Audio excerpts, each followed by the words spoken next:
So that's okay. All right. So so you guys really just need to, why don't you guys move over a little bit so you're not, Jonathan, you're not in the light there and people can see you and we're making it hard for Doug. So just stand there. You know what I'm going to do is, and for all of you concrete people, I'm going to talk to both of them as if I'm child welfare. They're standing there together. This is not how we would do it in real life. I wouldn't have this conversation with them together. It doesn't make sense to send Jonathan out of the room so I could talk to Ruby. So just assume you'll get it, what I'm talking about. And assume that I'm going to give you two scenarios. And one is I won't say anything more. I'm going to give you two scenarios. And basically, I've got a case. I'm child welfare. I'm coming to meet with Ruby and Jonathan about a case. I've gotten a report that Jonathan was violent to Ruby. The kids were present. And that's why I'm going out to the home. And I want to give you one scenario and I'll give you another scenario. And you guys are going to get to comment and you guys will get to talk about how it felt to be props. So scenario one looks something like this. I'm coming out and I'm going to approach Ruby and say to Ruby, we got a report around some violence. Want to tell you that we really expect you to keep the kids safe. We really want you to look into getting a court order, maintaining an order so that Jonathan's not in the home. Can't really tell you when Jonathan can come back to the house. Really want to make sure the kids are not exposed to any more violence. Really going to look to you to make sure that that happens. If we come back and I come back to the home, because I'm going to do some home visits for a while, and Jonathan's there, I'm going to really look at why you didn't keep him out of the house.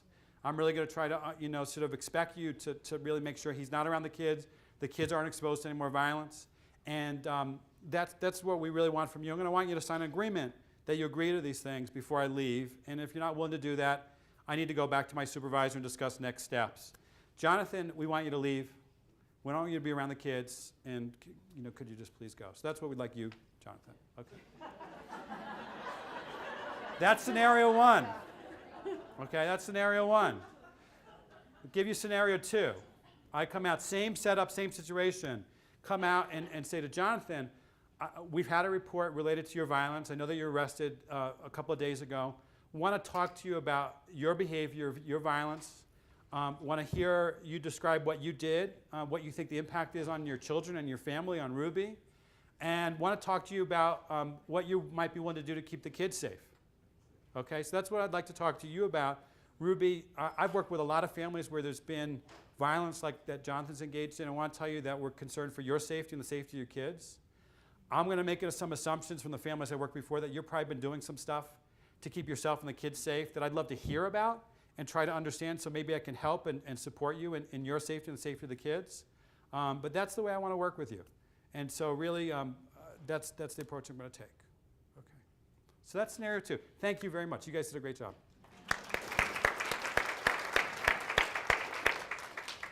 They were the best props I've ever had for this. And I'm going to ask you in a minute if you had some different experiences, but so I'll get your feedback. Because you may have felt different things. When I do this, even though it's role-playing, without you guys really role-playing.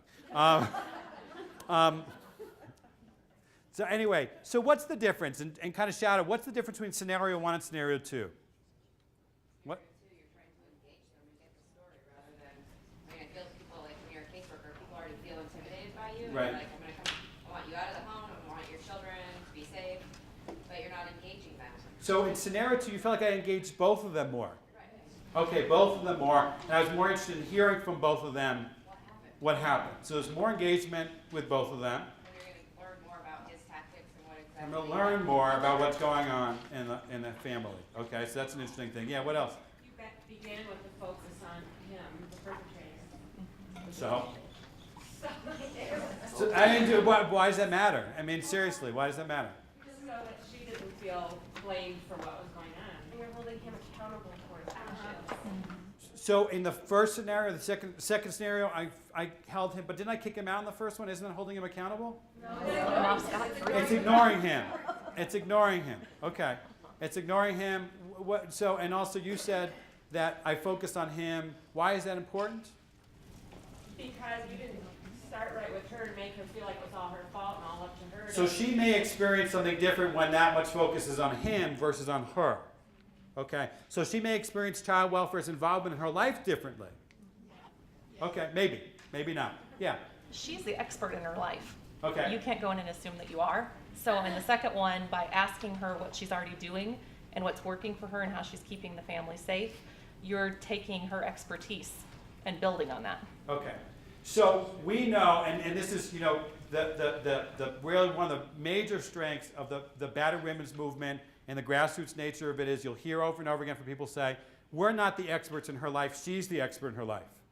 She's the one that's been living with this batter. She's the one who's made effort to try to be safe. She's the one who's learned the lessons of what worked and hasn't worked. We need to listen to her if we're going to do good advocacy. Why is listening to her good child welfare practice? Because she knows it better than anybody. Bring that to the next level, though. You're right. She's But I want to telling you make how to keep the them safe. overt connection. Why is treating her like she's the expert in safety, expert in that she's got strengths, why is that good child-serving practice? Bottom line, she is the one who's gonna have to keep the kids safe. Bottom line, she has a responsibility around the safety of the kids. Bottom line, the kids are gonna be with her. Well, then we may want to keep them with her. Okay, so keep going with this. What? She knows what's going to work to keep her kids safe, Right. as opposed to us trying to tell her, these are what you have to do, because she may have tried them in the past and they weren't successful. You know, her story is going to tell us what's going to work so that we can then engage him or her to follow along with that to keep kids safe. So if I'm understanding you, and I've got a bunch of hands up, that what if again looking at this for a second from a child welfare point of view, if we don't listen to her, we're more likely to put her and the kids in danger.